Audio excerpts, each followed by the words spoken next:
Right. All good, ready to go? Yeah, just grabbing my water. He's just left. That's it, yeah, ready to go. Yeah, Bye! ready to go. Just hear this distant voice in the background. Nah, not doing it anymore. We're all good. Maybe that's how we should start. You know what? I literally was going through my head as like this could be like the little pre-intro thing.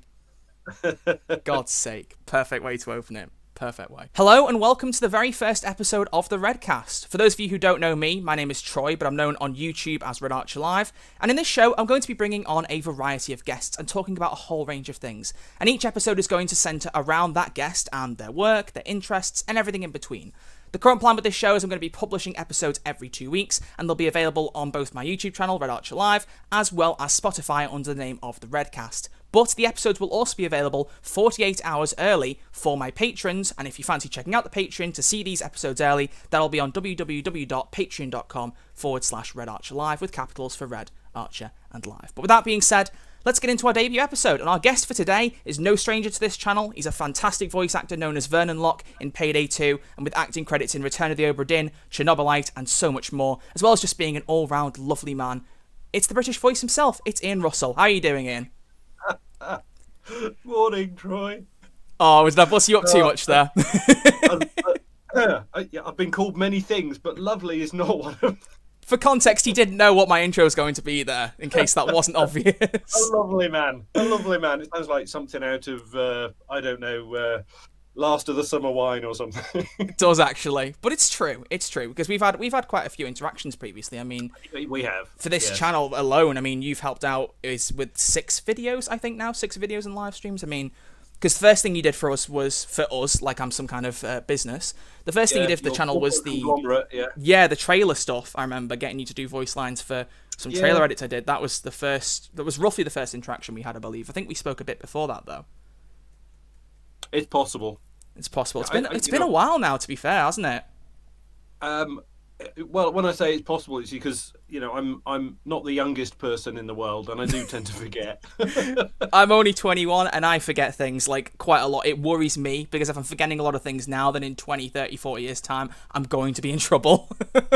Well, it is, of course, one of the big advantages of being a voice actor rather than any other kind of actor, because you don't generally have to learn the lines. That's true. You haven't got to remember anything, which is a big positive for me. That does help, yeah, because you got all the prompts in front of you. Exactly, yeah, it does help a little bit. But yeah, so we've done a few trailer things. You've been on quite a few live streams and getting you to just chat about voice acting as well as play some Payday as well at times. That's been a great time. That's been a good laugh. Yeah, you've actually got me playing Payday. I know. That's astonishing. It was but it was very well received, and I really have enjoyed it. So, I mean, I think that's what matters at the end of the day, really. As long as everybody's having fun, that's all I'm really worried about. Exactly. That's all that matters. So, let's start off just generally. How are things for you right now with the current situation? I mean, with everything going on in the world right now, how have things been different for you as a voice actor? With respect to the whole, you've got to stay at home, self-isolate, and you can't go anywhere because of the coronavirus. Is that what you mean? Primarily that, yeah. Yeah. Well, of course, I work from home, don't go out and don't meet anybody anyway. So from that point of view, not a great deal has changed from me. But I think what has happened is in the voice acting world, let's take that first, since that's my primary thing, is that there are a lot of people casting voices that previously would not have considered talent with home studios, because they're based in a large city, in LA, in London, in Paris, places like that, and they would call talent to their studio to record. To have complete control over the whole recording process. But because their studios weren't allowed to have anybody in them, and they still needed to produce content for their clients, they were looking for people who had quality at-home setups. And I think one of the shocks to the industry as a whole was all these very well-established voice actors who were doing all their work in studios in major cities suddenly were trying to pivot and create home studios. It created an opportunity for people like me who've invested thousands and thousands and thousands of dollars into our home studios to make them as good as they can be, and suddenly I'm ahead of those people. So the people that are established and going to XYZ studio in London, suddenly I've got one up on them because I'm set up and ready to go, and they're not. So I've picked up work from large city casters, and I've picked up new agents. So that's just increased my opportunity in a way. It's perfect, yeah, because you had the lockbox, didn't you? I still have the Lockbox. In fact, the Lockbox made a brief appearance on Twitter this week. My wife bought me a camo mask so when I do go shopping, I can wear a camo mask. So I put that on in front of the Lockbox and asked the Twitter community, Locke's Twitter community, what they thought of my new fashion accessory. Oh, that's perfect. But yeah, I mean, because you had that setup, that's made life a lot easier for you. For the video listeners on YouTube, I'll put a picture of it on screen now. For the audio listeners, it looks almost just like a bit like a padded cell. It's fantastic for voice acting. It looks amazing. Well, it is. I mean, it's industry standard, I suppose. There are probably half a dozen major manufacturers of these, put them up, take them down boxes in the world, and so this one is plug a whisper room, which are based. They're based in Tennessee, so that's only like one state over from me. But there's other booth manufacturers are available. Yeah, we're not currently sponsored, and I'm not sure whether anyone will actually reach out to sponsor this podcast. Well, so. how many of these listeners suddenly want to go out and spend multiple thousands of dollars on a highly compressed, dense mass padded cell? Hey, you never know. There might be someone out there. Well, there might. There might well be. Depends whether you've got any aspiring voice actors listening. Yeah, but I also had to wait to get one because I do a fair bit of dramatic work, video games principally.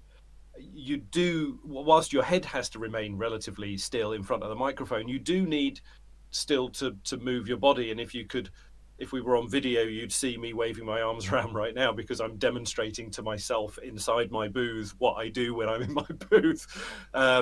So a lot of narrators who don't do this kind of high energy stuff will have a very small booth, maybe 3 foot by 3 foot, just enough to open the door, sit down in front of a little desk and walk out, which is great for narration, no problem with it. Yeah. But clearly the bigger your box gets, the more expensive it is. But so I bought a 6 foot by 4 foot box. So it's a small room in itself.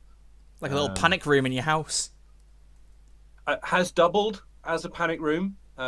We had an evening, I don't know, 2-3 months ago, where we had some big storms coming through with hurricane warnings attached. Oh God! And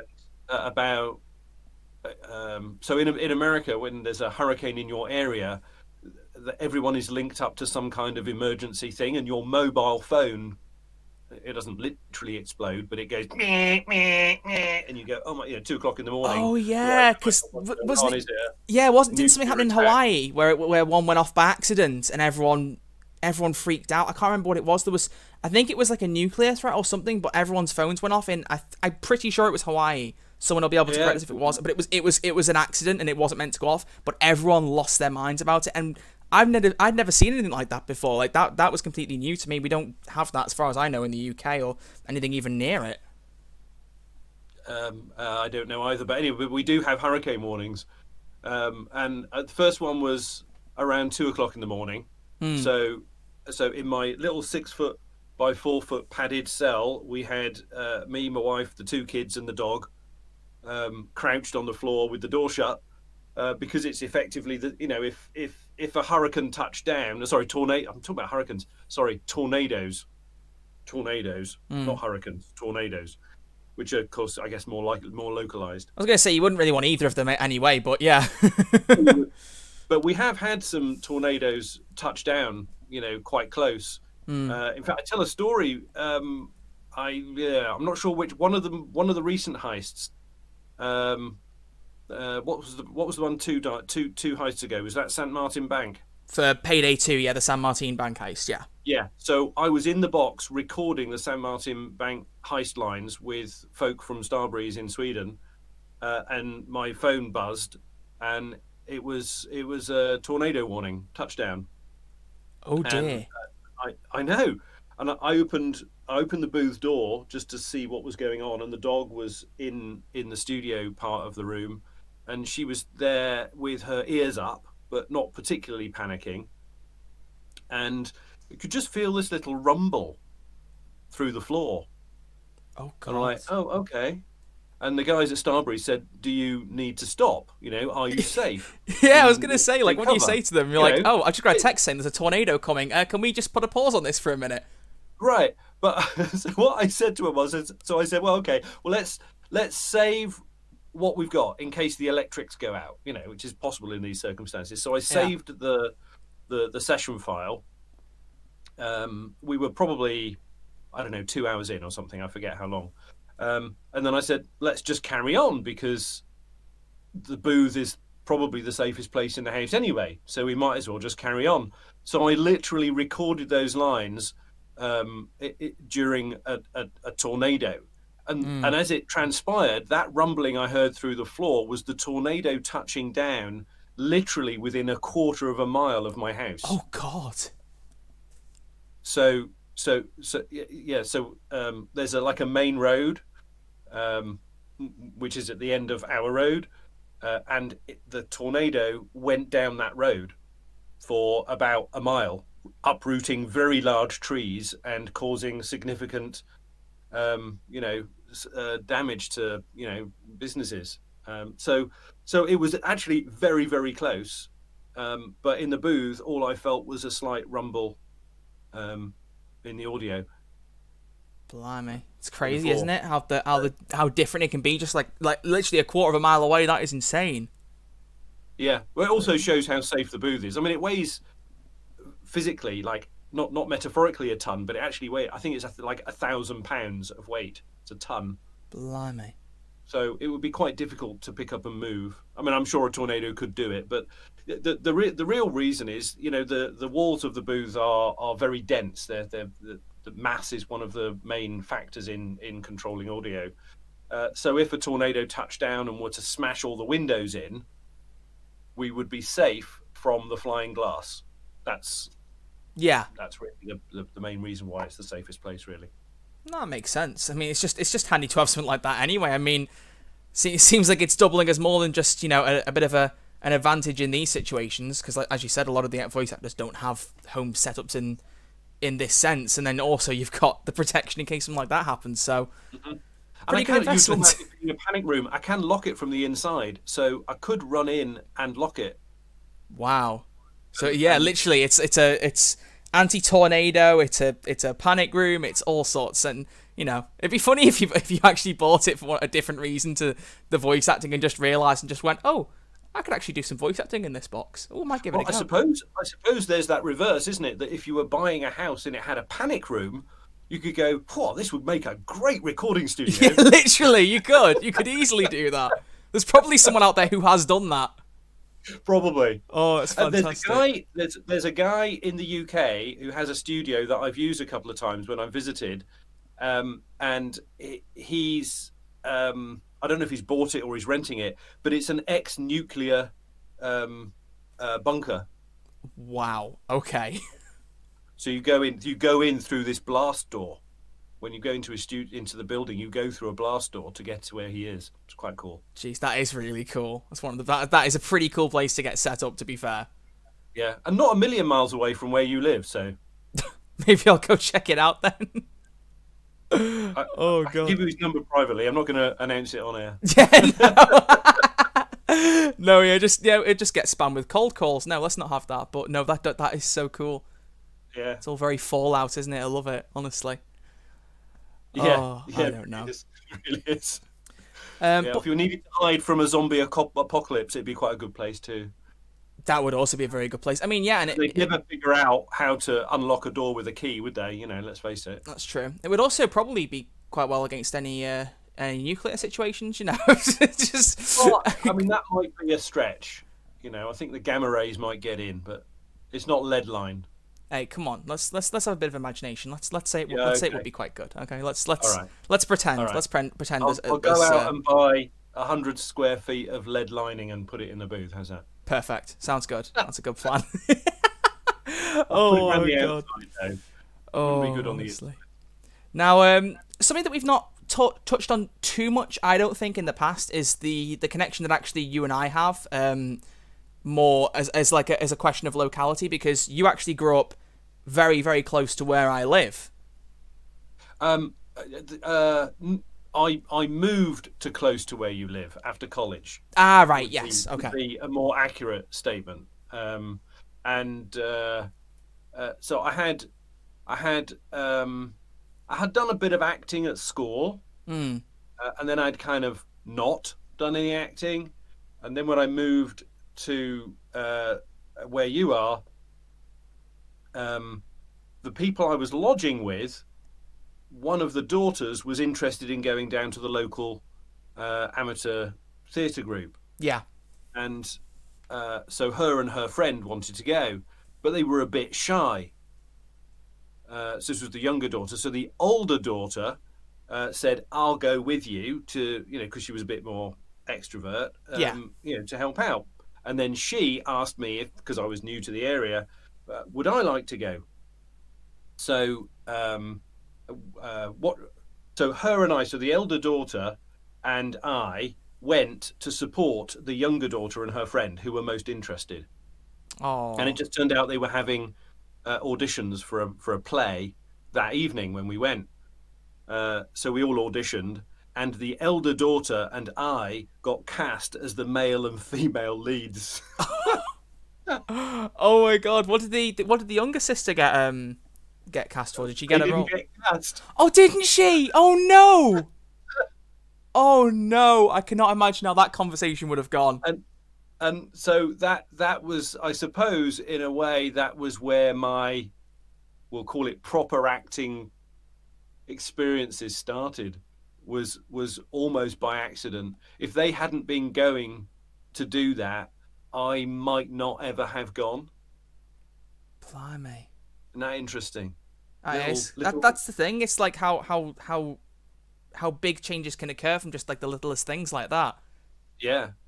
Well, and I don't know if you know this as well, but the reason my route into voice acting, well, there is a link to the area as well. So later, 2 or 3 years later, I'm now, along with 2 other people, running the theatre group. Big cheese, as it were. But one of our people was worked at the local radio station. Okay. So can I mention large cities? Yeah, of course you can. I don't know how secret you want the geography to be. No, we were just saying before this episode started that like where I live specifically has never really been mentioned because I value privacy. But like I've only ever said northwest of England, but you can name cities. Like I don't think the FBI are going to come tracking me down. Okay, hopefully all right. Not, so, anyway. So we're in the north. So that's now told us we're in the northwest. So yes. One of our members. I mean, this is back in the late 80s. Early 90s, something like that. But one of our members was a journalist for Radio City in Liverpool. Okay.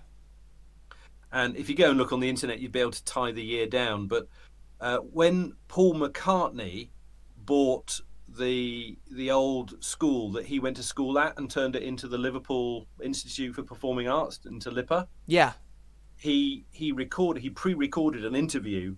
I don't know if it was solely available through Radio City, but Radio City certainly played it. And rather than just playing it and have some journalist pretend they're asking questions, they decided they were going to make it more dramatic and have, inverted commas, one of Paul's old teachers commenting on their relationship with Paul McCartney at the school. And so I was the teacher in that interview. Wow. So back then, whenever that was, so there's an interview knocking around. I think I have an old magnetic cassette tape of it. Oh my God, I really hope it is around somewhere online. Of an interview in which I am Paul McCartney's teacher saying things like, "Oh, that McCartney, he'll never come to anything, always messing around with a guitar," that sort of thing. And then Paul McCartney talking about being at the school and how he would always get in trouble with the teachers because he wasn't concentrating on his schoolwork and things like that. So that's knocking around somewhere. That's my first. I would say that's my first ever voiceover job. Oh, that's fantastic. I mean, that's a pretty good way to start, to be fair. Yeah, well, and I didn't get paid for it. I was just helping out a mate. If I'd have known what I know now, I might have had a different conversation with him. Oh God. So that's how that all started. With a quick Google, the construction started at Lipa in 1990, apparently. Okay. And the school itself opened in 96, apparently. Oh, okay. Okay, well, it was more likely, like 95, 96 then when I did that, more likely, because I'm sure it was when it was opening. 1996. I'm just going to see if I can get it to appear. It's very unlikely, but just a quick little Google here. I want to see if I can find it. Because that's fantastic. Well, Radio City's interview archive, I don't know. I don't know whether they'd have it, but I know somewhere it'll be buried, but it's because, it's... Well, if you really enough. feel like it, you can go and see if you can find it after that. I mean, we don't need to, Yeah. Be buried somewhere, but if I can find it, I will share it at the relevant places because I think that would be very impressive to give it a listen. I really would. But yeah, I mean, I've no real recollection of what it sounded like. Well, it might be nice for you, or might be a bit of an embarrassing thing. I don't know. I mean, I listened to some of my old videos from like 6 years ago. Another embarrassing thing as well is Locke's original audition file, which I do still have. Oh my God. Someone asked about it. How did you get the part of Locke? That's a question that gets asked. Yeah. And the answer is, there was a casting notice, and I auditioned for it along with other people, and they decided to choose me. It's as random as that. But when that question was asked, I actually thought, I wonder if I can find that. So I went and dug around, and I found the file, and I listened to it, and I was horrified. It couldn't have been that bad, surely. I mean, they picked you. Well, indeed. It made me think. I'll tell you what it made me think. It made me think that the other ones must have been really, really bad. Oh God. No, I just really want to listen to it. Like, you've really piqued my interest now. I'm not putting it up so that it can see the light of day. I can tell you that. Oh. I'm embarrassed now, Ian. I'm disappointed. I'm embarrassed by it. If I was recording auditions now for something like that, what I submitted for that audition, I would not submit. Really? Really. Well, did you do like the South African accent and everything? It was still like nailed down in that area. So it was advertised as mercenary for video game. Okay. So the name of the character was not mentioned, and the name of the video game was not mentioned, and the name of the video game studio was not mentioned. Mm. So it's not, and that's not unusual with video games. Most studios are very paranoid about leaks of information about upcoming content and games. Yeah. So that's not unusual. Somewhere in there it said they wanted a South African accent. So I did my very bad impersonation of a South African accent. Yeah, one which I've tried in the past and you've railed me for. No, I wouldn't do that, would I? Never. Oh, you did it repeatedly live. I remember people got me to try and do the Locke voice, and I tried my best. And I remember you just going, "That was awful. Don't ever do that." It's just like, I was thinking, oh, you could at least be a bit constructive, but you were just like, nope.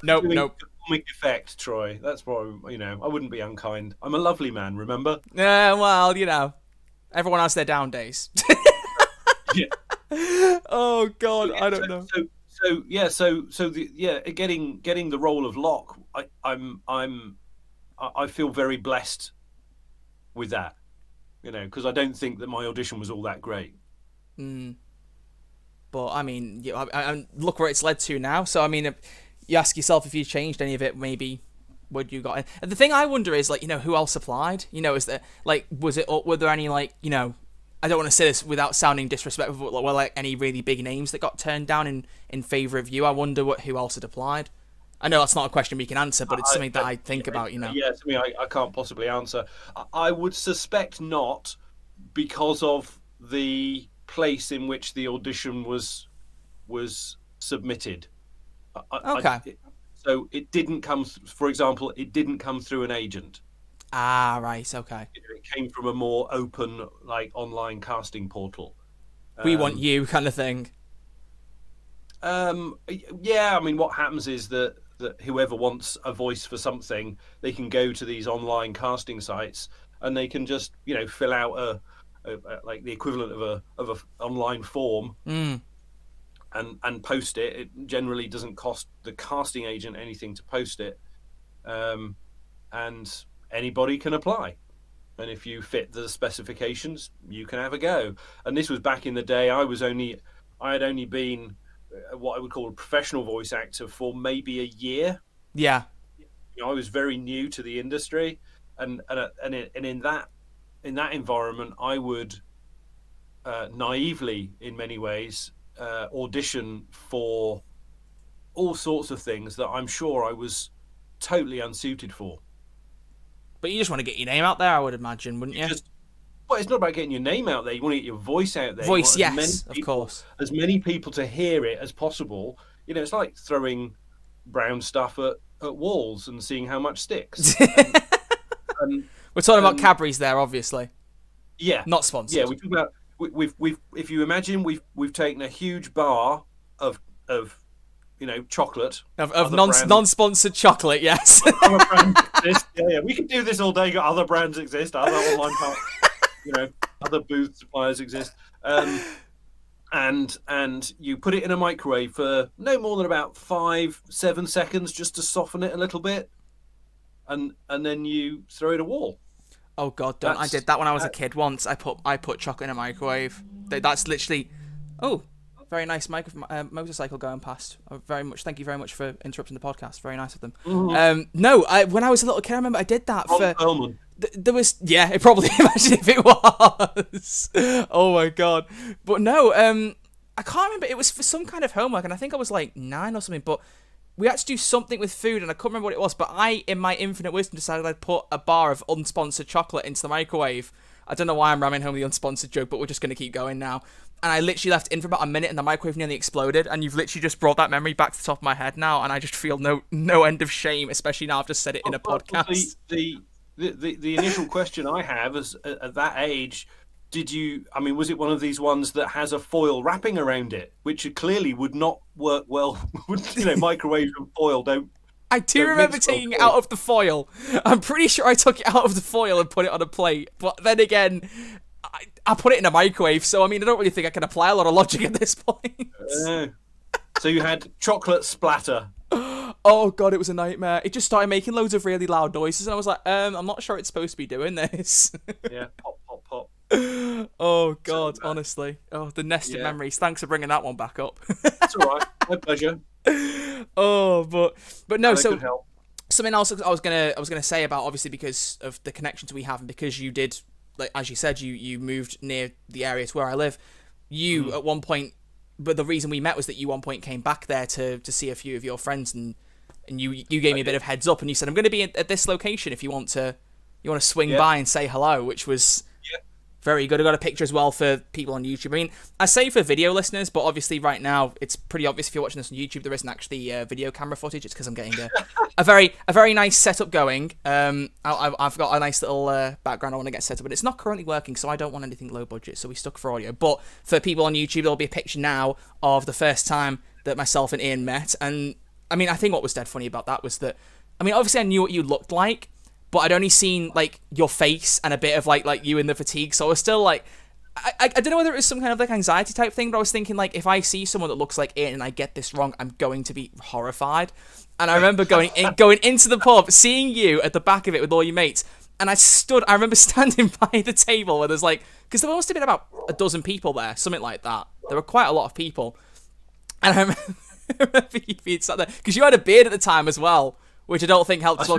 Because I hadn't seen you clean. Yeah, I hadn't seen you with a beard, so I was looking at you going, Is that Ian? Like that kind of like half recognizing face you pull when you kind of know someone but you're not sure. I remember the slightly confused look on your face. Yeah, I think someone next to you was like, who's this? And I literally just went, Ian, like as if to go, is that you? I don't know if you can hear this in the background, but it sounds like the dog is killing someone. I could hear a couple of growls, to be fair. Yeah. Oh god, but that was hilarious. Yes, and my friends were very, very generous in that they came and talked to you as well. Some of them. I know that was what I thought was so strange. Like I thought it'd just be like a quick, oh hello, but it was like almost like you kind of tried to like ingratiate me for a good 10 minutes, and I was like, wow, this is pretty cool. But yeah, that was a very cool thing. Yeah. Well, and all those, apart from one, all of those people were ex-theatre people. People I had been on stage with and such like. Was one of them the older sister? Sorry, say that again? Was one of them the older sister from the story? No. Imagine if it would have been. Oh my god, that would have been brilliant. Sadly not. No, I've lost contact with her. Oh, it's such a shame. Oh, but let me think about this. I don't know if you can remember, but there's a husband and wife who were there, who were in that show. Oh wow!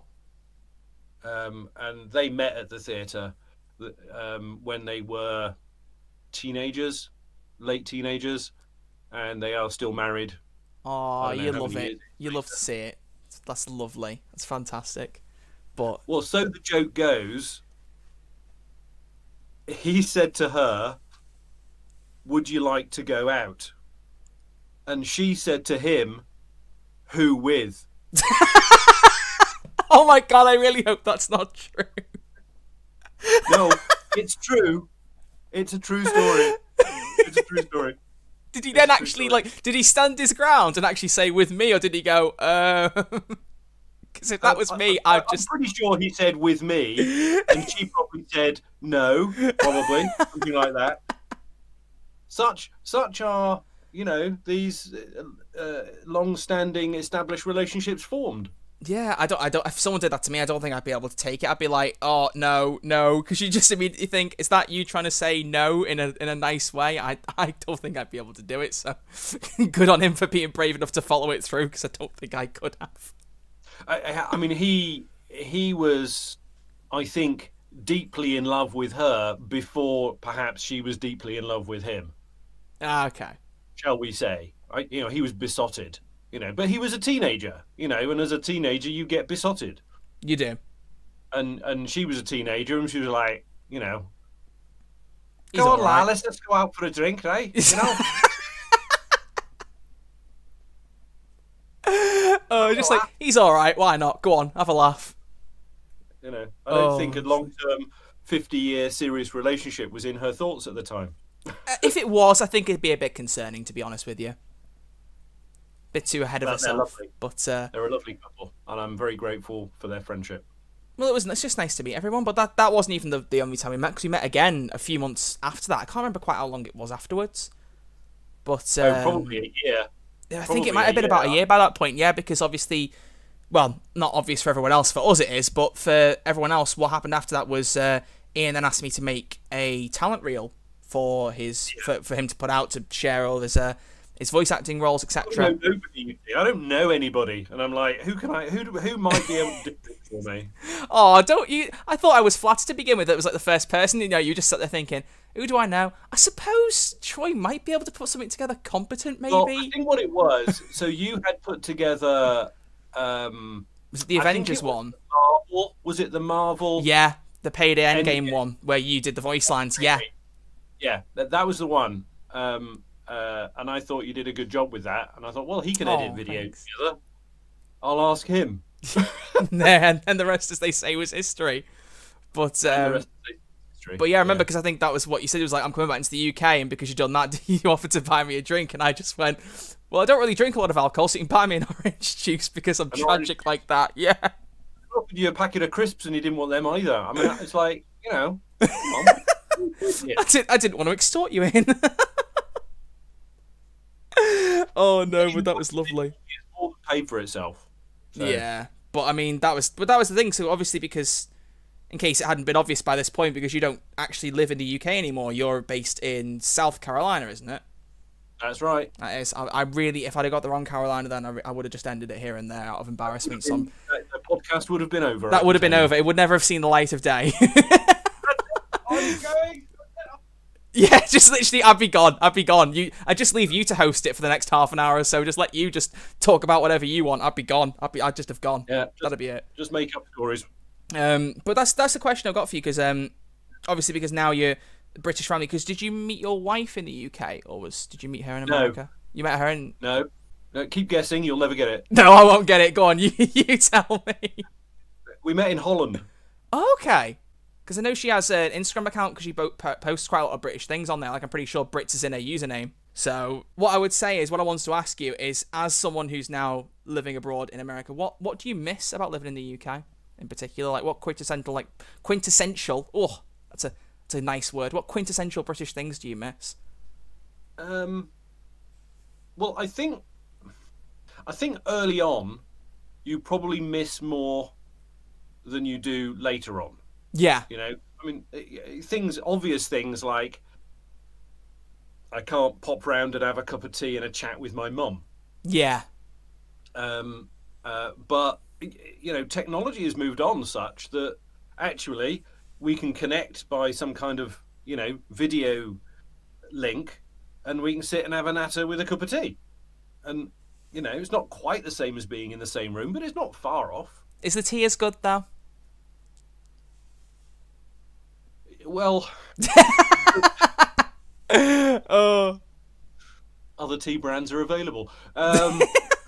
You see, this is the thing, because I felt like whatever you said that became like really British, like a new tea drinking would come up, and I just go, I don't drink tea, so there's that. Well, I do drink copious amounts of tea, and this is the thing, most British people do, but I just don't, which makes me feel like I probably should lose my British license, to be honest. You're clearly not British enough. Clearly not. To misquote another character of mine, you're clearly not British enough. Which is Vulture Senior from a kid show, Badanamu, and he says, you're just not grumbly enough. Oh, I remember you telling me a bit about that, yeah. We had a conversation about that, I remember now.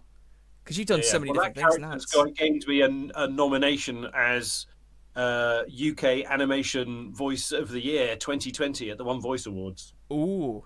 So what do I miss?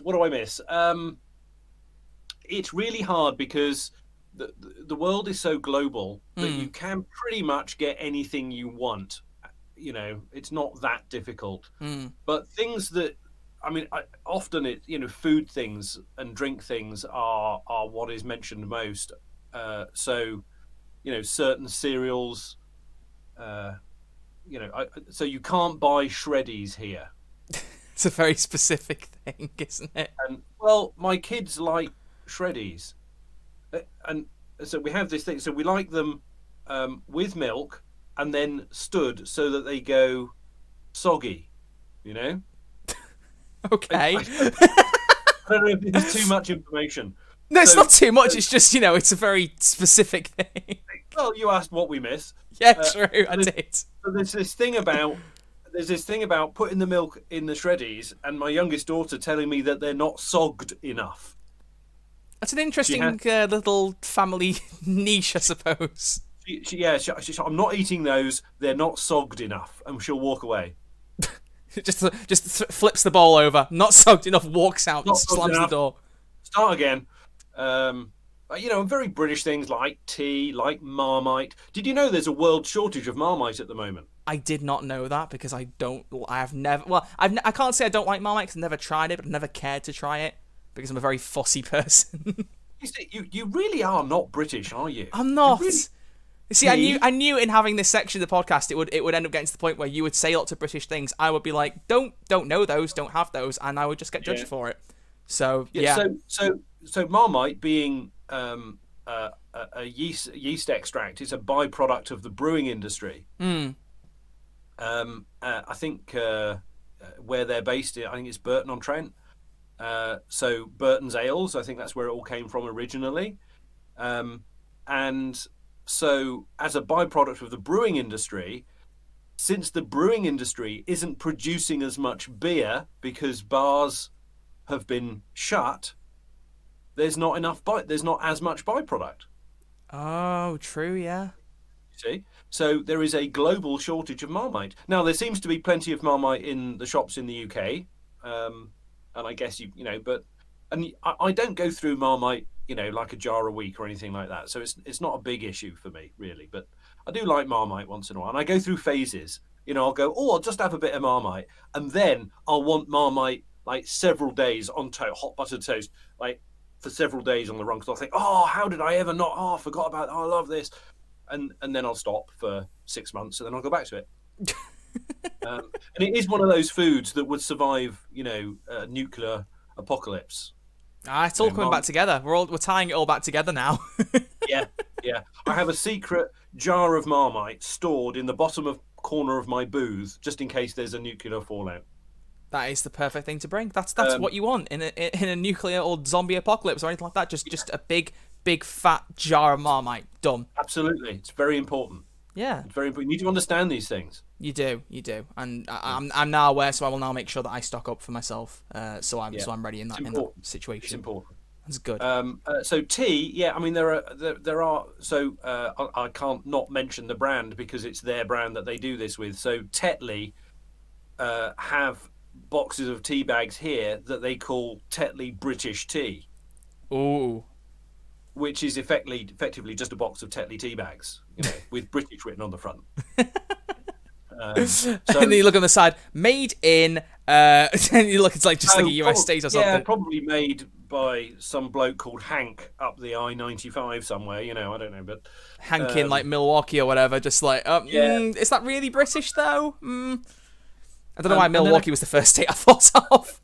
Yeah, a couple of supermarket chains that low-budget supermarket chains that you'll be familiar with in the UK, Lidl and Aldi, have significant chains here in the US as well, and they bring a lot of European stuff into their stock.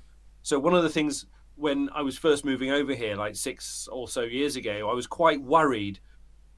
Sounds like an odd thing to be worried about. I was worried about getting good cheese.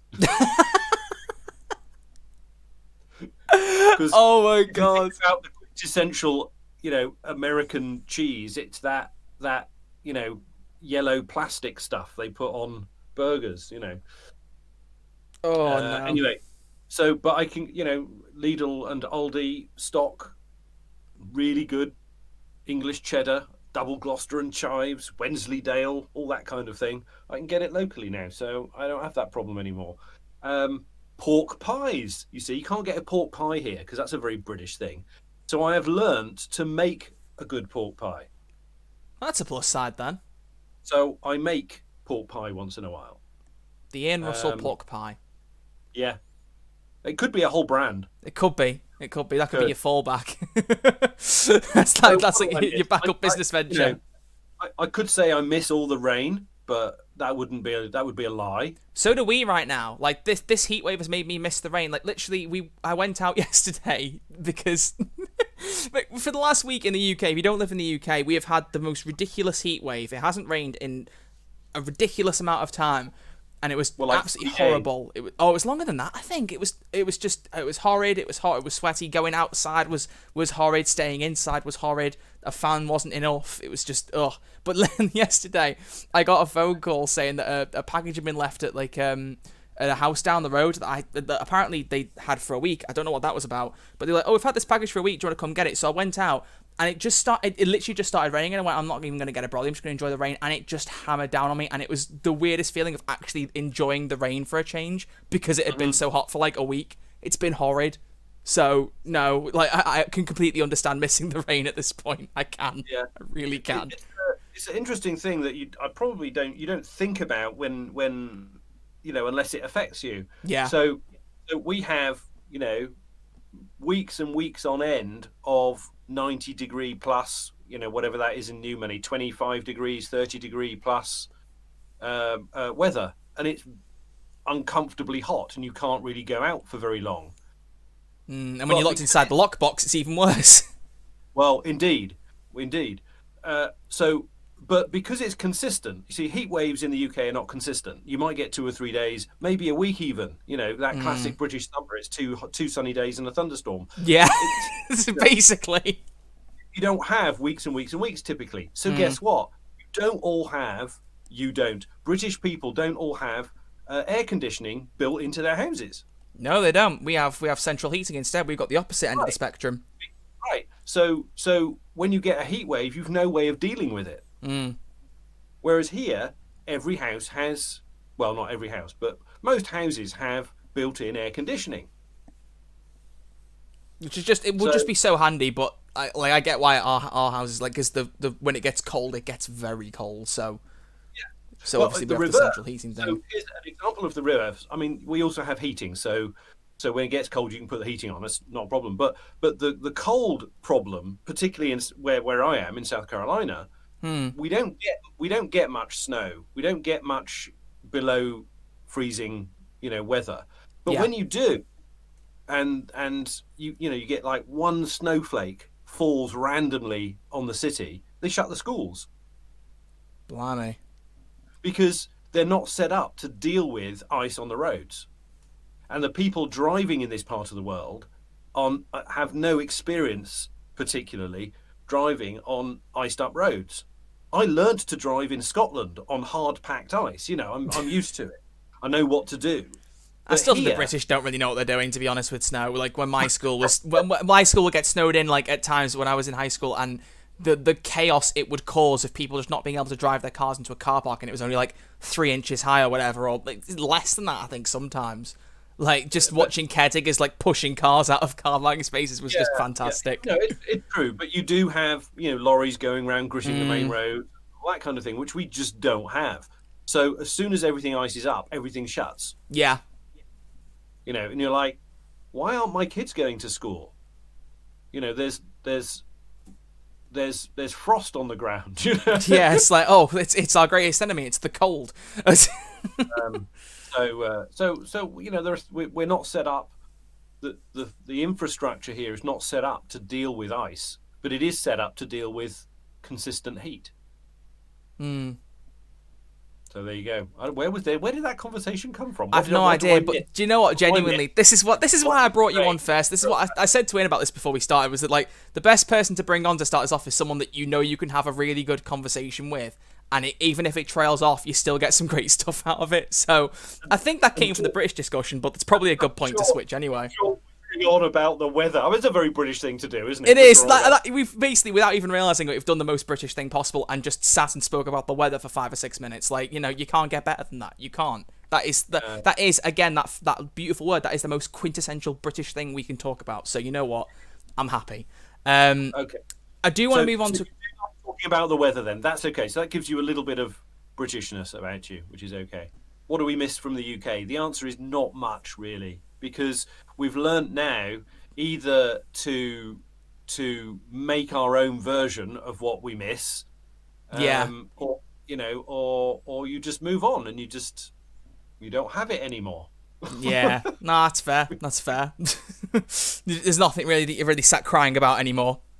Whereas there might have been at the start. My wife, we've mentioned her before. She makes Scotch eggs. Ooh, and I can tell you they're really good. Is she sat next to you with a gun at your head? No. She's just like, tell me about the Scotch eggs, hon. Tell me about the Scotch eggs. It's the truth. It's the truth. She makes really good Scotch eggs. No, that's lovely. That is lovely. So here's something that we do miss. Is the history. Okay. Right. So think the equivalent of like the National Trust and being able to go and visit historical buildings, more than 200 years old. That's a good point. Yeah, does America not have a lot of that? Well, the America that we know and love, if you like, the United States of America, is only 250 years old. That's a fair point. So the ancient history here is, if you like, indigenous tribe history, which is, not really, in one sense, taken advantage of. You can't find it that easily, and when you do, it's to be a bit kitsch. Whereas in the UK, metaphorically on every street corner, there's a 600-year-old, 1,000-year-old building, steeped in bloody history. Yeah.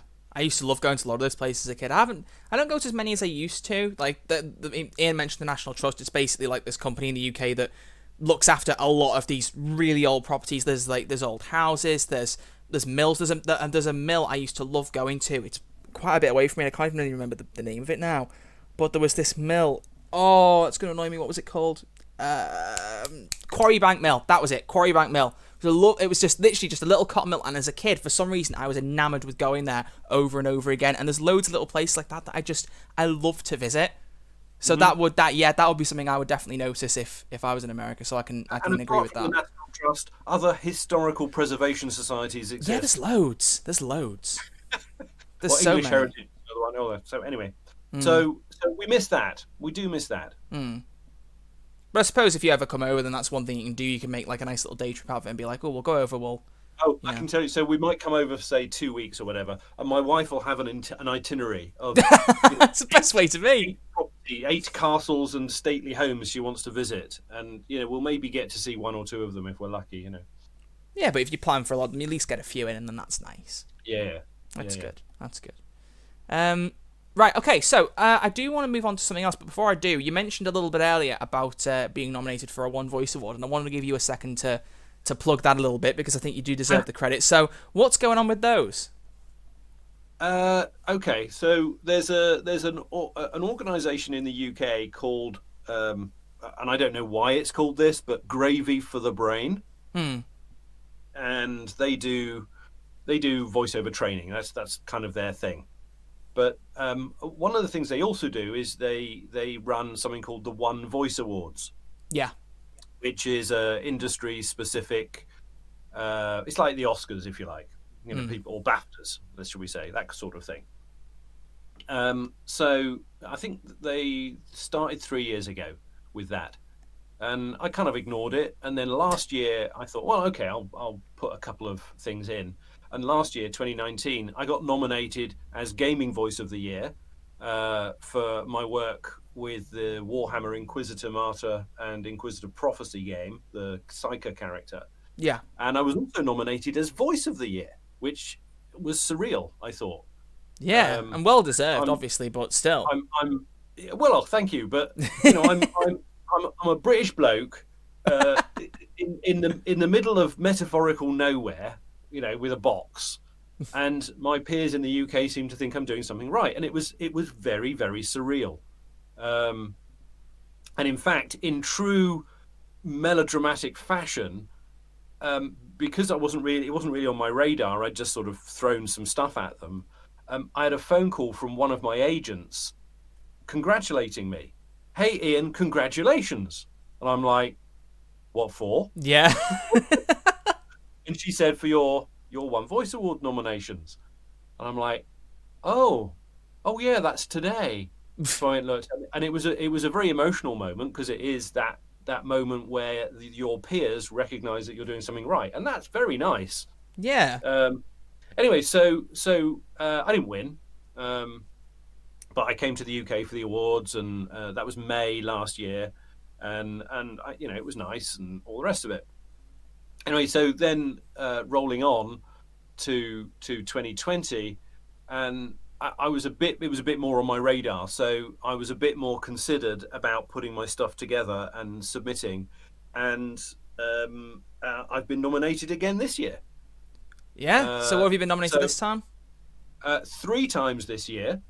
Okay. So animation voice of the year, as we mentioned, for Vulture Senior in the kids show Badanamu. Yeah.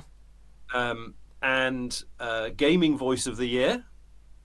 That's for my work in Chernobylite. Okay. For which I play the main character, at least 2 of the supporting characters, and 20 odd other characters. There's like 24 characters in the game or something ridiculous. Ranging from a sort of Ukrainian voice to British to American to Scottish and all points in between, really. It's like a much better version of what Bethesda did with Skyrim, because with Skyrim they would bring in like, I don't even know, like 5 or 6 voice actors and get loads into play about 20 different characters, but they'd all use the same voice, which is like, especially if you go back now and you listen to like 2 characters in the same building with the same voice, it's strange, but... Yeah, and I was aware of that. I mean, not particularly that game, but I was aware that if my voice was going to be in the game with multiple characters, especially with the player characters, yeah, you don't want the player character to turn up in a location and be speaking to themselves. Yeah, exactly. So you've done it better than Skyrim, and that's a pretty good credit you can give yourself there. Well, who knows? Anyway, so that, and then I've been nominated as Voice of the Year again. So that was originally slated to be in May, but obviously we were all in lockdown, so they delayed the awards. And in fact, they just announced yesterday that they are having the awards on September the 19th, if that's a Saturday. I think it is. Just a month away. So they had delayed it partly because they were hoping still to have a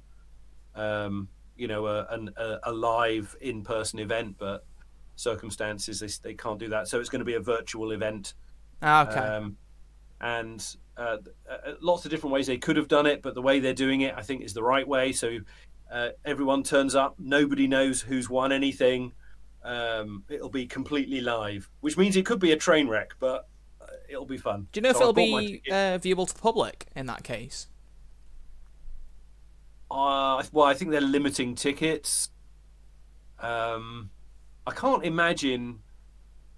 I don't know. I don't know if they'll. I can't imagine them streaming. It's not going to be very interesting for most people. I suppose, but I mean, I would certainly get a bit of interest out of watching it, see what it's like. Just because I know about it a bit from you already, I think that might be why it is for me. Maybe not for anyone else. I don't know. I don't know. They've done a couple of virtual conferences, and they record everything and then make it available on playback to people who've bought the tickets to the conferences. Okay. They'll do that with the awards. It seems slightly odd thing to do that. Seems a bit voyeuristic to have a copy of the thing and watch yourself being nominated or accepting an award. Yeah, it seems slightly. I don't know. I'm not sure I'd want to do that. No, that's fair. You know? That's fair. But I will turn up, but the same thing. You know, it's a great honour to be nominated in any category. It is. It's fantastic. They're shortlisting, I don't know, 10 people, say, for each category, and so to be put into the inverted commas top 10, that's something. I'm proud of that, and grateful to the people that do the judging, and I feel very honoured. If I win, that'd be great, but being nominated is pretty good too. Gotta tell you. Yeah, nomination alone is fantastic, but hopefully you'll at least return with one of the wins this time, I would hope. But good luck for it then. Definitely. I don't think you can turn up expecting to win. I don't think that's the right attitude to have. I don't think you can do that. And that whole imposter syndrome thing, I'm like, I ain't winning. I'm not gonna win. What do you mean I'm gonna win? What do you mean I can't win? But as someone said to me, well, if your name's on the ballot, clearly you could. You could indeed, exactly. And that's what's important. I think anyone who goes there expecting to win has already lost in a different way. Yeah. That was very deep. Oh, that was very deep. Yeah. It's a bit sort of an arrogant sort of attitude. Yeah. Like, I'm the best and the rest of you are all just second to me. I don't think you can do that. Yeah, you're just nominated just to push the numbers up for the nominees. Of course they want to pick me. Yeah, no, let's not have you like that. It could be that they only had 10 submissions and they just put them all on the nomination list. I would like to think that hopefully wouldn't be the case, because there's a lot more voice actors out there. But thinking positive. I can tell you, voice acting for anybody listening going, oh yeah, I'd love to be a voice actor, blah blah blah. Be mindful, it's an extremely crowded market, and it's an extremely competitive market. And the animation and video game part of what we do is mind-bogglingly competitive. Yeah. I mean, and you've got to remember that you get turned down 200 times before you get picked. So if you want to be a voice actor, be prepared to put in the hard yards. Yeah. That's some good advice. So if anyone is looking, there you go. There's your bit of advice from. I'm not saying that just so that people don't come and be competitive with me. I'm better than that Ian Russell. I can do that. Oh god, you're like, I've been in this game for actually. Well, I mean, how long has it been now since you started voice acting? Because it hasn't been very long. 7 years. Okay. 6 years. 6 years. Well, it depends on where you draw the start line from, doesn't it? Really. So in one sense, 8 years, because in 2012, Christmas 2012 was when my wife bought me as a Christmas present a one-day introduction to voiceover workshop. Because I was the guy that sits around the dinner table doing silly voices. I was that guy. And now it's your job. Yeah, right. If she only knew what she was getting herself into. Imagine. So that's where it kind of all started. I mean, clearly from our previous conversation, I'd done a bit of acting in the past, and I do describe myself sometimes as a failed stage actor. Couldn't make that pay. And so I went and got a proper job in many ways. And perhaps a transitioning live action actor as well. Yeah. Maybe a little bit. Should we just briefly touch on those YouTube videos as well? I really want to, because I know people are probably expecting me to get to the Payday part at some point. Like we're about an hour in now already. So we'll get into the Payday thing shortly in just a minute or two. But I do. How bad Locke's audition was. Oh god, honestly, but no. So there's been a couple of things on your YouTube channel you've uploaded. There was the Agent Simmons clip, and there's also the Hit, which were both live action things. So it wasn't just the British voice; it was the British face. So what's been going on there? Yeah, I've definitely got a face for radio, don't you think? So what's going on there? So this is a Payday story.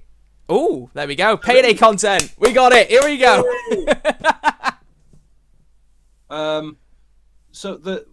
This all originates from the cutscenes at the end of the White House heist.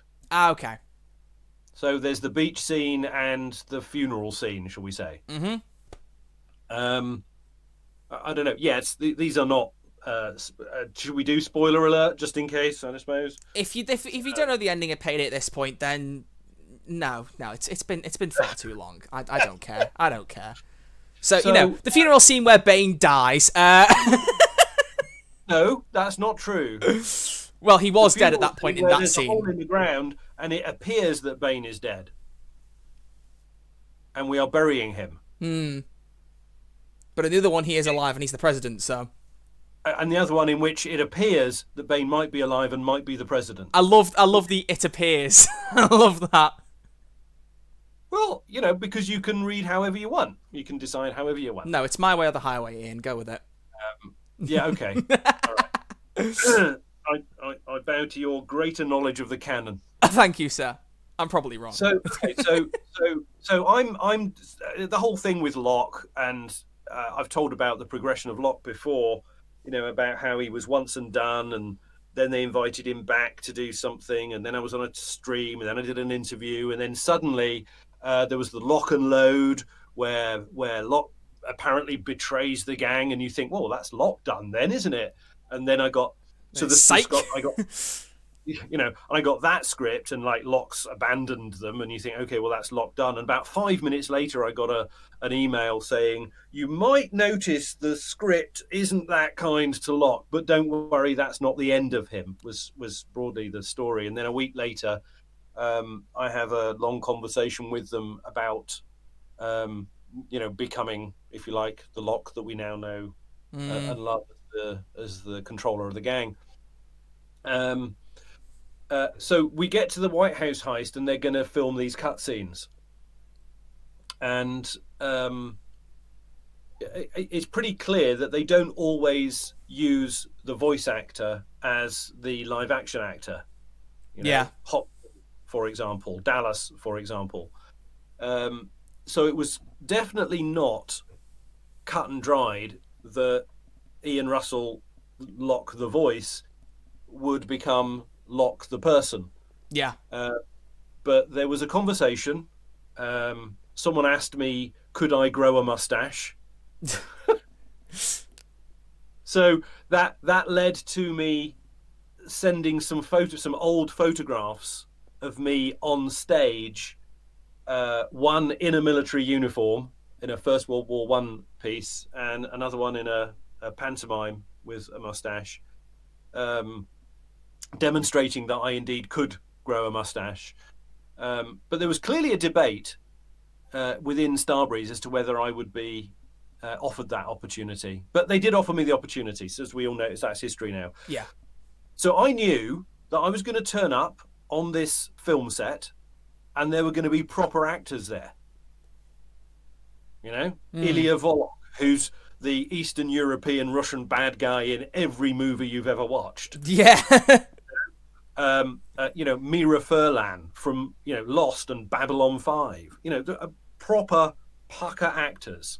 And there's me, failed stage actor from 40 years ago, some making his way voice actor from a box in the middle of nowhere.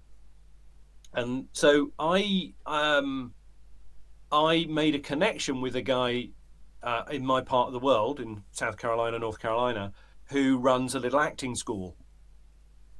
This is a very long story leading onto these scenes that you're talking about. It is, yeah, but it's good. It gives context. It's a good. Payday link story, so I think it's worth telling. So I spoke to him and I said, look, I've never, ever, ever in my life been in front of camera on a film set doing anything. And I don't want to turn up with these proper actors and not know what's going on. I don't want their jargon being bandied around that everybody else knows and I don't know. Yeah. So I went up once a week for 6 weeks to his acting studio and took private lessons with him, just getting used to the idea of being in front of a camera, getting used to the jargon. So, for example, back to one, which I now use routinely, is what they use on a film set when they've recorded a scene and they want to go and start again and do it again because something went wrong or they want to film it from a different angle or whatever. They say back to one. Okay. And I didn't know that, but now I know that, and that was important. So that led to that. At the end of my 6 weeks, Murphy says to me, he says, do you not do any on-camera acting then? And I'm like, no, it's never really been something that, I wanted to do, really. You have to learn the lines, don't you? That's making sense. I just want to be able to remember everything, to be honest with you. And he said, there's work for you in this part of the world. There aren't many native British actors and they film lots of stuff here. Historical dramas involving, the American War of Independence, stuff like that. He says, you'd work. And I'm like, so the business tart in me, the money maker in me goes, well, maybe I'm missing a trick here. Yeah. So as a voice actor, you've got to have a voice reel, maybe backed up by video, aka the video game compilation you put together for me. Oh, thank you. So in order to promote yourself to agents and casting directors, you need to have content that you can show. Exactly, yeah. So I've got the two Locke bits, the funeral scene and the beach scene. Yeah. With a South African accent, which really isn't, what I should be focusing on as an actor, really. So there are businesses that will write and film scenes for you. And I have a voice actor lady friend who lives in Atlanta, and she said, I could use another scene for my reel. How do you fancy splitting the cost, going and filming a scene, and we can put it on our reels, which is the Agent Simmons clip, yeah. Clip. Well, if I remember correctly, you get your ass handed to you by a... Yeah. So what we have there is Agent Simmons is a bit bumbling, isn't he? You know, he's not the most efficient secret agent in the world, and she is his boss. So we have that, and then a little while later, coming back to the actors center, the acting school that I went and did my initial training with. He asked me if I would go and do some voice acting courses for him, which I did. And one of the people there, an actor, contacted me and said, "I've written a scene that I'd like to film. Would you like to be in it with me?" And he sent me the script, and it's another sort of, you know, drama, secret agency sort of script, isn't it? Which is The Hit. Links to both of these will be in the description of the YouTube video, and if you are listening via Spotify, just search up Ian Russell on YouTube. You'll see his YouTube channel. How many subscribers have you got? Let's just see. Me, I don't know, 100 currently something. 214, so that might be high by the end of this, but it's got also a very That tells you how much attention I pay to YouTube. 100 and something.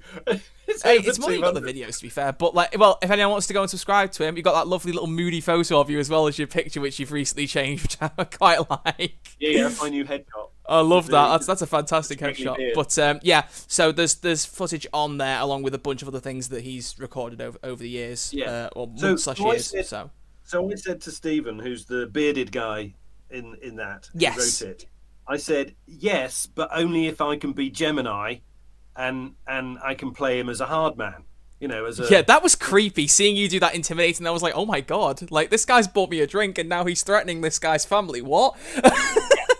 Yeah. So, but it needed to, it had to be significantly different to Agent Simmons. Yeah, it did. Yeah, and you pulled that off, definitely. It couldn't be, you know, a gentle hit going down, you know, almost, you could have almost made it a little comic, but it had to be threatening. It had to be very different, very competent, very in charge, you know, whereas Agent Simmons is incompetent and not in charge. Yeah.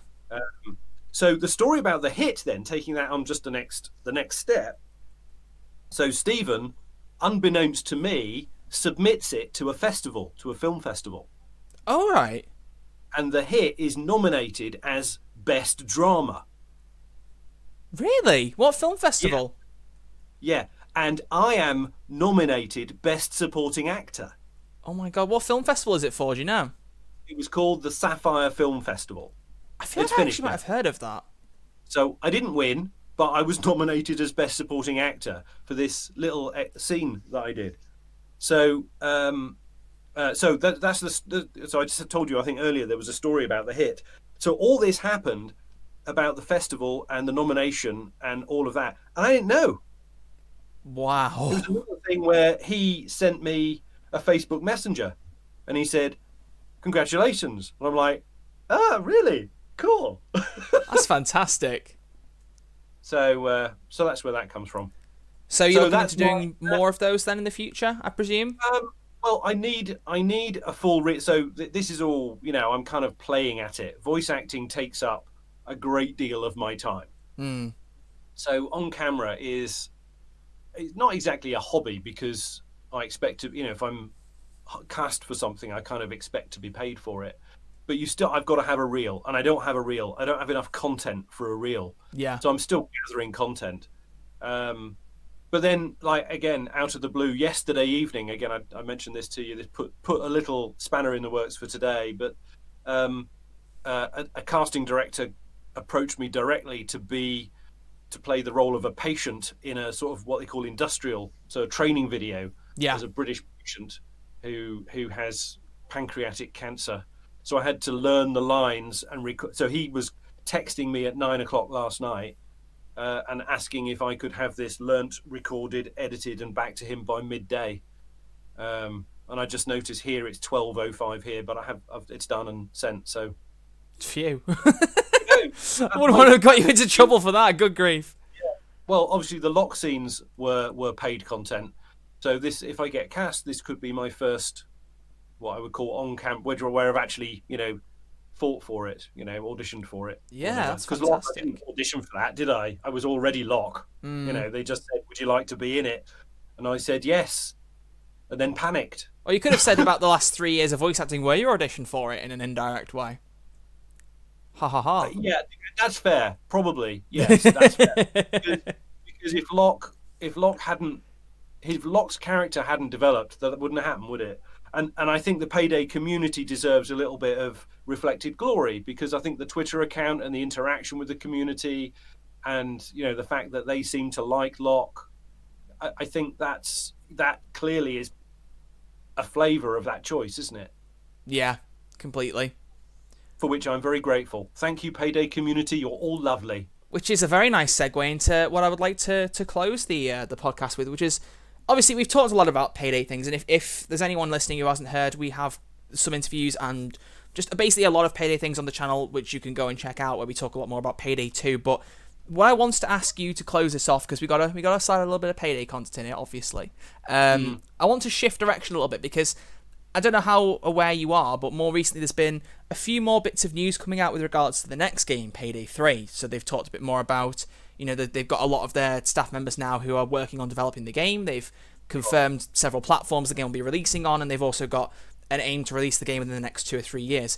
My question is, the first one, which I almost know the answer is guaranteed anyway, is, do you know anything about it and are you willing to share it? And because I know the answer is going to be to that, I'll also follow up with, do you have anything personally, obviously, that you haven't discussed with them? Is there anything personally you'd like to see in the game? I think would be quite an interesting thing. So, over to you. Tumbleweed. Oh, God. So, well, the first thing is, apart from what is public, I really don't know much more than that. Okay. I really don't. I think that there is a high probability that at least some of the characters that you know and love from Payday 2 will be in Payday 3. Will all of them be in it? Are they going to launch, if you like, a new game with, I don't know how many playable heisters there are now, 20 or something? I think it is. Probably not, I think. No, I agree. I definitely don't think they will. Why would you? Probably not. But I'm sure there will be familiarity, because they'll need to be that level of familiarity for the existing, however number of millions of people who own Payday 2 as a game. They'll want that familiarity when the new game comes out. Yeah, a little bit of the old and then some more of the new. Exactly, yeah. Will Locke be a part of that? I honestly don't know. Would I like Locke to be a part of that? Sure as hell I would. Of course, yeah. I'd love to see you come back. I would. Locke is a recurring part of my life now, whether I like it or not. I spend time on Locke's Twitter most days.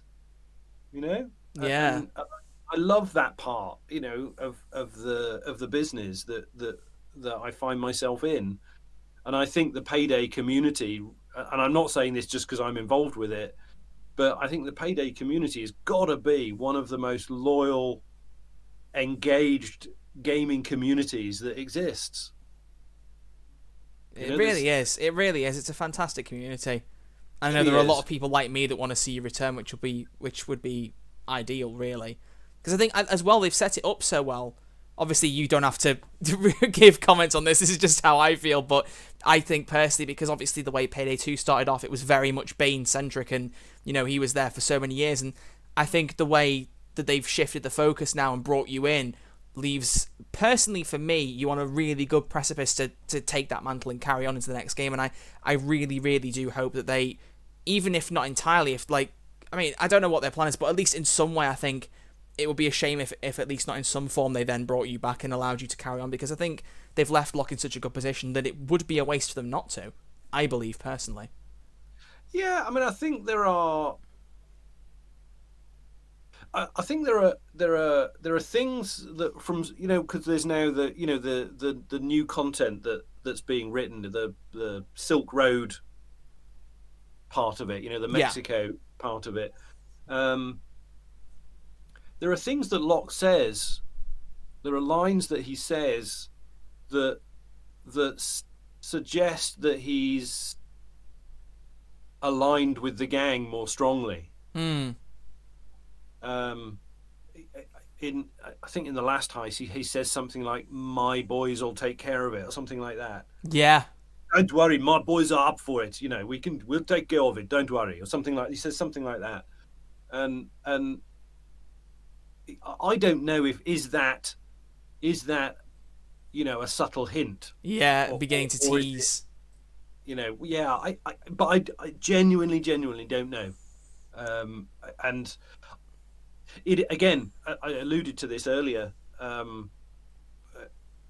It is very rare, very unusual for a game to announce exactly what's going to happen, who's going to be what, before they're ready to release. Yeah, I was going to say, like, I think even, like, from a voice actor's perspective, you probably won't, if you're going to be back in it, you probably wouldn't be asked until a lot close to the game's release, I would imagine. It pretty commonly, I'll get the script for Locke or for any other game, for that matter, actually any other job, for that matter, the day before. There you go. Sometimes you even see rewrites happening in mid-session. I recorded a TV commercial. There's you're talking about my YouTube channel. So the submission for Voice of the Year for 2020, which has a Scottish accented recording of a light bulb. Oh, is it I can see VO of the Year 2020, yeah. Yeah, it's a little cartoon sort of fairy tale where they're encouraging people to use LED light bulbs, long life light bulbs. Anyway, we recorded multiple versions of that for different things, and there was one bit where the script was just too long. Yeah, there were too many words. You can only fit so many words in a certain amount of time, and it was just not working. And the copywriter was in on the call, and he rewrote part of the script mid-session. They said, "Hang on, just wait there. We'll be back in 10 minutes." And so everything goes quiet, and I'm just stood in this. This was recorded at an external studio, and I'm just stood in the studio wondering, are we still connected? What's going to happen? It was at the end. Are they discussing whether, I'm good enough? Are they just going to say, no, it's not working, we're going to hire someone else? All these thoughts go through. Yeah. They come back and say, have you got a pen and pencil handy? We've rewritten the script. Oh, God. Oh. So I'm generally that's what you call a cold read.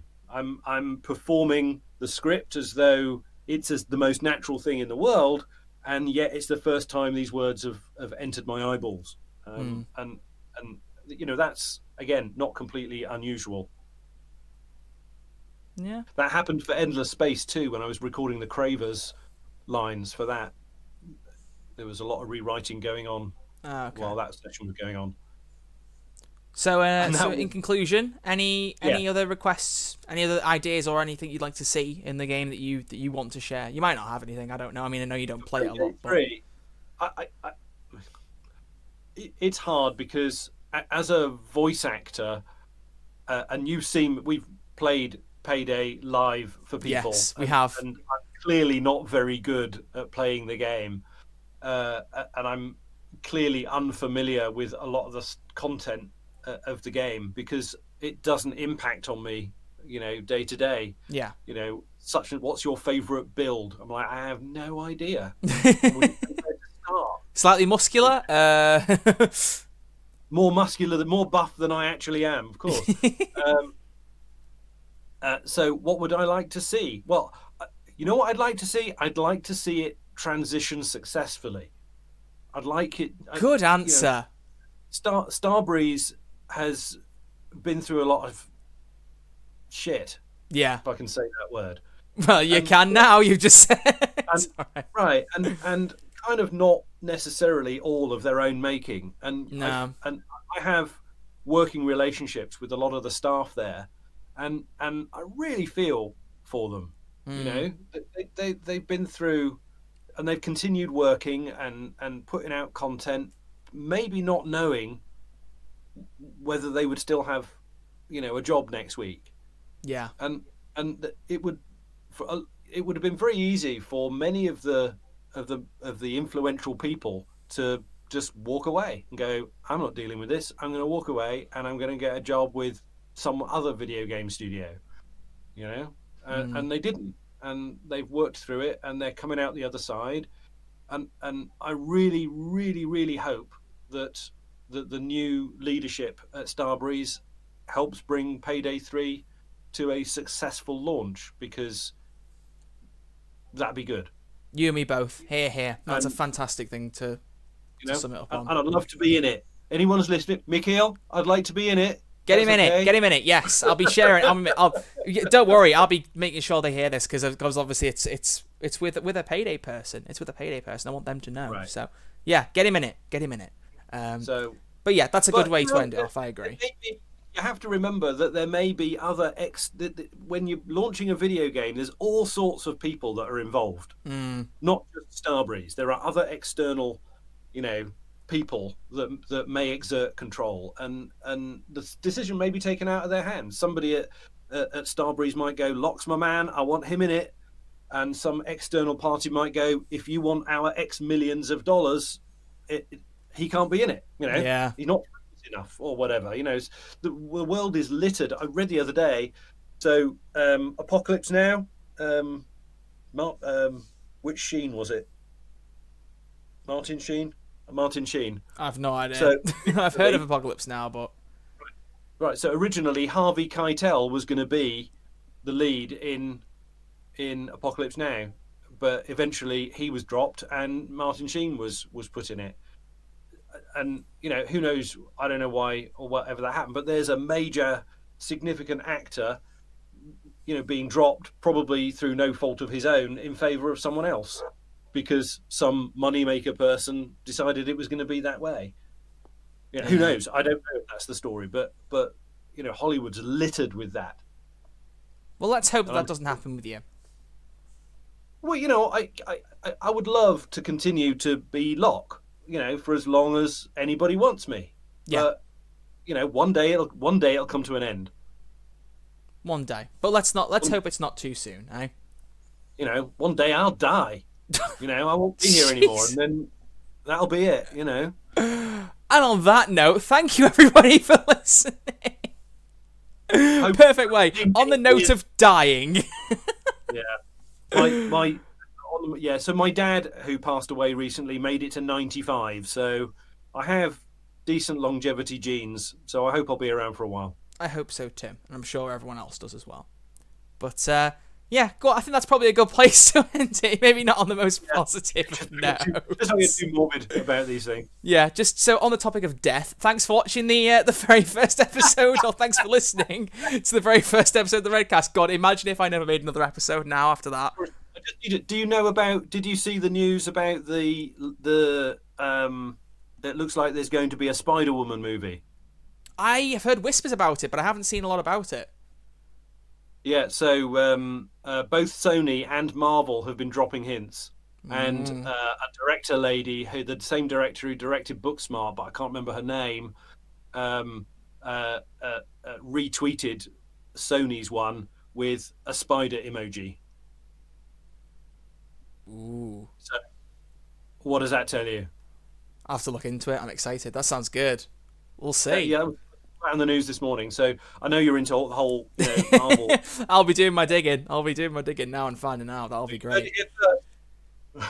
See, Locke has his contacts. He knows many things. He knows many things, and he checks Twitter. I'll check Twitter once in a while. There we go. Right, so thank you very much, Ian, for being on. I really, really do appreciate it. And thank you to everyone for listening to the podcast. If you have enjoyed it, if you're listening on YouTube, you know the usual things you can do. You can leave a like on the video and subscribe if you're new and you want to listen to more episodes. And on Spotify, What do you do with podcasts on Spotify? You save them, don't you? Or you like them? I think you like them. Whatever you can do that too. I'm very professional. I don't use a lot of Spotify. I'm used to Spotify, so bear with me on that. But thank you all very much. I really do appreciate you all listening. And we'll be back with a... Know more about what Locke is doing, follow him on Twitter. Exactly. Sorry, of course. I was going to slide that in and it escaped my mind. Yes, at Locke Payday over on Twitter. Make sure you go give him a follow. How many followers are you at now?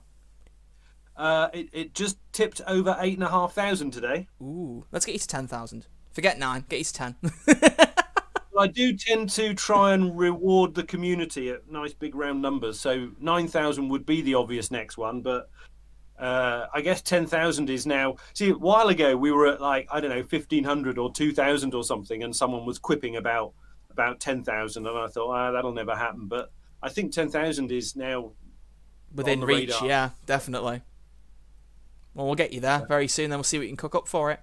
But until then, thank you very much for being here, and thank you everyone for listening. I will see you all with a brand new episode of the Redcast in roughly 2 weeks' time. As I said at the start, these episodes will be going up live on YouTube and Spotify, but if you do want 48 hours early access, head over to patreon.com/RedArcherLive, and if you fancy pledging as little as $1, you'll get access to them 2 days early. But if not, like I said, YouTube and Spotify every 2 weeks. I'll see you all then. Until then, thanks for listening, and I'll see you all soon. And thank you, Ian, very much for being on. Much appreciated. You're very welcome. Bye-bye, everybody. See you later, everyone.